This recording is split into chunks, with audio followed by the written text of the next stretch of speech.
शरीरात सतत अशक्तपणा आणि थकवा जाणवतोय का? रोजची कामंही जड वाटतात. मग आजचं हे शेवग्याच्या शेंगाचं सूप तुमच्यासाठी खूप उपयोगी ठरू शकतं.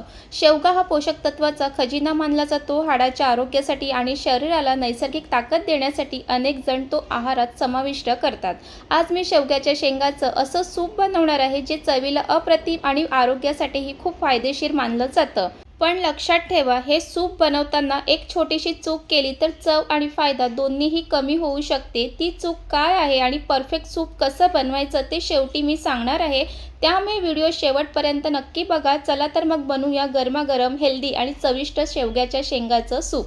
शेवग्याच्या शेंगाचं सूप वेगवेगळ्या पद्धतीने बनवलं जातं, पण आज मी तुम्हाला ज्या पद्धतीने करून दाखवणार आहे ना, त्या पद्धतीने जर तुम्ही बनवलात ना, चवीला पण खूप छान लागतं आणि झटपट पण होतं. आणि इथे मी शेवग्याच्या शेंगा आहे जे साल काढून घेतलेली आहे आणि असं कट करून घेतलेलं आहे. आता याला स्वच्छ धुवून घेणार आहे. तर इथे शेवग्याच्या शेंगा स्वच्छ धुवून घेतलेलं आहे आणि एका साईडला गॅसवर पातेला ठेवून त्यात पाणीसुद्धा ठेवलेलं आहे. त्यामध्ये शेवग्याच्या शेंगा टाकून ते उकळून घ्यायचं आहे. आणि इथे पाणी थोडंसं गरम झालेलं आहे. त्यानंतर हे शेवग्याच्या शेंगा त्यामध्ये घालून घेणार आहे आणि त्यासोबतच त्यामध्ये घालायचं आहे थोडंसं मीठ आणि थोडंसं हळद घालायची आहे. हळद आणि मीठ घातल्यानंतर ते व्यवस्थित पाण्यामध्ये मिक्स करून घ्यायचं आहे आणि अगदी 10 मिनिटांमध्ये हे छान शेवग्याच्या शेंगा आहेत ते उकळून होतात. आणि जर तुम्हाला कुकरमध्ये लावायचं असेल तर कुकरमध्ये सुद्धा लावू शकतात. आणि इथे शेवग्याच्या शेंगा उकळून होईपर्यंत बाकीची तयारी करून घेऊया. एक वाटण करून घ्यायचं आहे. त्यासाठी घेतला इथे खलबत्ता.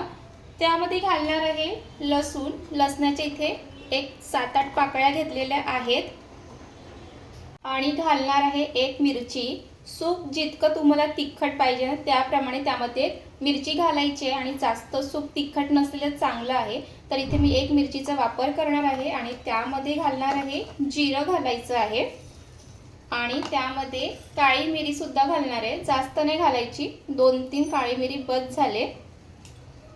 त्यानंतर ह्याचं खलबत्त्यामध्ये वाटण करून घेणार आहे. तर इथे वाटण हा झालेला आहे. तुम्हाला जर मिक्सरमध्ये करायचं असेल तर मिक्सरमध्ये सुद्धा करू शकतात. सूप करता वाटण कसं असलं पाहिजे ते दाखवते. तर असं हे वाटण असलं पाहिजे, जास्त बारीक किंवा जाडसर नाही, तर असं असलं पाहिजे. तर चला आता एका साईडला शेवग्याच्या शेंगा ठेवले ते सुद्धा बघून घेऊया. शेवग्याच्या शेंगाला उकळायला ठेवून 5-7 मिनिटं झालेली आहे. इथे पाहूया. तर इथे पाहू शकतात की शेवग्याच्या शेंगा छान उकळायला सुरुवात झालेली आहे. अजून 5 मिनिटं ठेवणार आहे. जर शेवग्याच्या शेंगा छान शिजलेल्या असतील की त्याचा छान सूप होतो. तर अजून एक 5 मिनिटं ठेवणार आहे आणि त्यानंतर हे आपल्या शेवग्याच्या शेंगा उकळून झालेल्या असतील. शेवग्याच्या शेंगा उकळून झालेल्या आहेत आणि थंडसुद्धा झालेल्या आहेत. आता त्याला पातेल्यातून प्लेटमध्ये काढून घेणार आहे.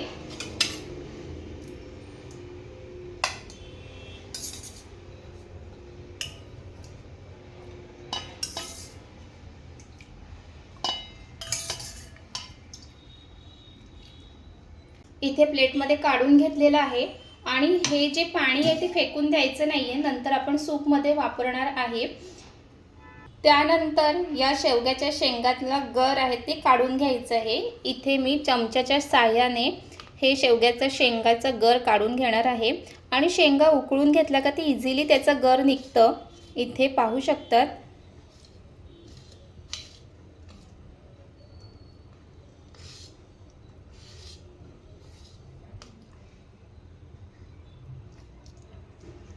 तर इथे पाहू शकतात की शेवग्याच्या शेंगातलं सगळं हे गर आहे ते अशा पद्धतीने काढून घ्यायचं आहे.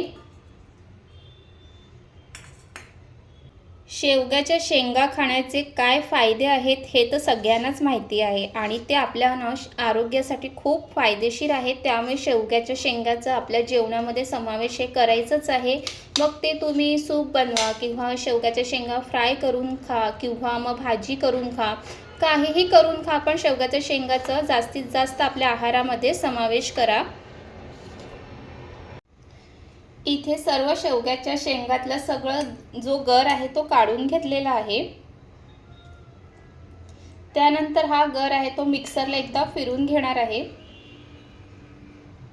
आणि गर काढून घेतलेल्या शेवग्याच्या शेंगा आहेत ते उरलेला पाणी आहे त्यामध्ये ते शेवग्याच्या शेंगा घालून घेणार आहे आणि ते एकदा असं व्यवस्थित मिक्स करून घ्यायचं आहे त्या पाण्यामध्ये।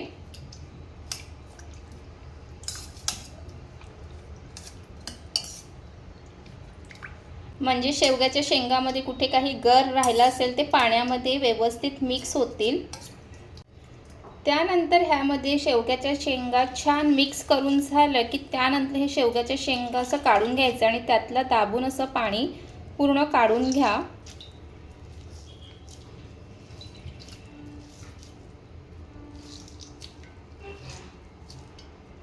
तर बघा अशा पद्धतीने हे करायचं आहे। तर इथे हा सूपमध्ये पाणी टाकण्यासाठी तयार आहे। तर इथे मिक्सरच्या भांड्यामध्ये गर आहे ते टाकून घेणार आहे आणि त्यामध्ये पाणी न घालता हे मिक्सरला फिरवून घ्यायचं आहे। मिक्सरला फिरवून घेतलेला आहे आणि इथे पाहू शकतात की किती मस्त असं बारीक झालेलं आहे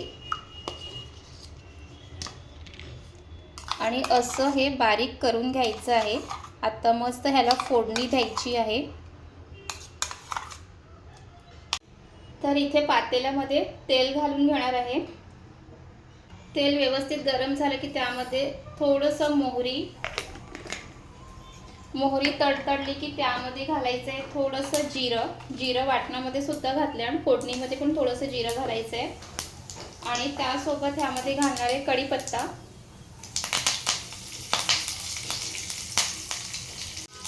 आणि जे वाटण करून घेतलंय ते घालायचं आहे।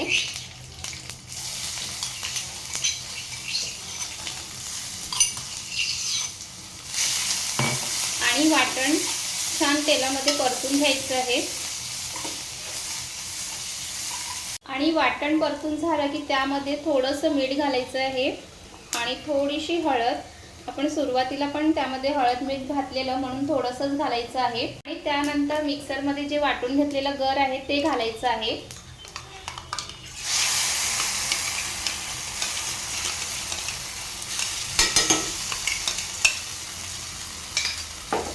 आणि ते वाटणामध्ये व्यवस्थित मिक्स करून घ्यायचं आहे। मिक्सरच्या भांड्यामध्ये जे पाणी आहे ते घालणार आहे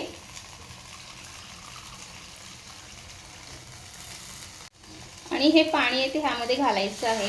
एकदाच सगळं पाणी घालायचं नाही आणि ते एकदा व्यवस्थित मिक्स करून घ्यायचं आहे।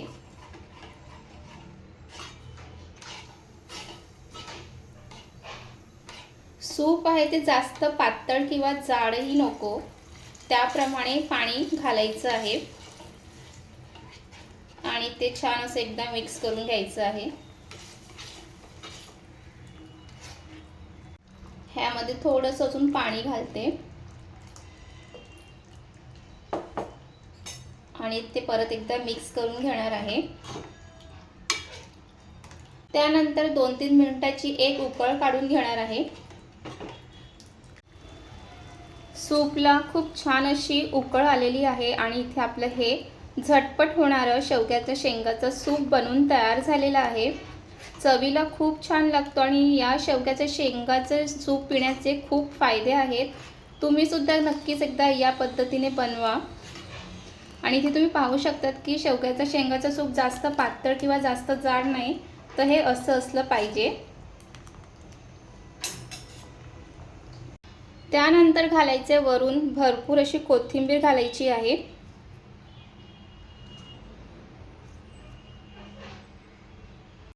आणि इथे हेल्दी शरीरासाठी खूप फायदेशीर असा हा शेवग्याच्या शेंगाचा सूप बनून तयार झालेला आहे आणि या शेवग्याच्या शेंगामध्ये काहीच घालायचं नाही आहे। बरेच जण त्यामध्ये कांदा टोमॅटोसुद्धा घालतात पण तुम्ही एकदा नुसतं शेवग्याच्या शेंगाचं असं फोडणीला टाकून असं सूप बनवून बघा। चवीला पण खूप भारी लागतं आणि आपल्या शरीरासाठी पण खूप फायदेशीर असतं. शेवग्याच्या शेंगामध्ये भरपूर प्रमाणामध्ये कॅल्शियम असतं, त्यामुळे हाडंही मजबूत होतात आणि रोगप्रतिकारक शक्ती वाढवायलाही मदत करतं आणि शेवग्याच्या शेंगाचं सूप पचायलाही हलकं असतं, त्यामुळे जास्तीत जास्त आहारामध्ये समावेश करा. आणि तुम्हाला शेवग्याच्या शेंगाच्या सूपची रेसिपी कशी वाटली हे नक्कीच कमेंट करून सांगा. आवडलं असेल तर लाईक करा, कमेंट करा, शेअर करा आणि आपल्या चॅनलला सबस्क्राईब आणि फॉलो करायला विसरू नका. पुन्हा भेटूया एका नवीन हेल्दी रेसिपीसोबत. तिथपर्यंत मस्त खा, मस्त राहा आणि बाय बाय.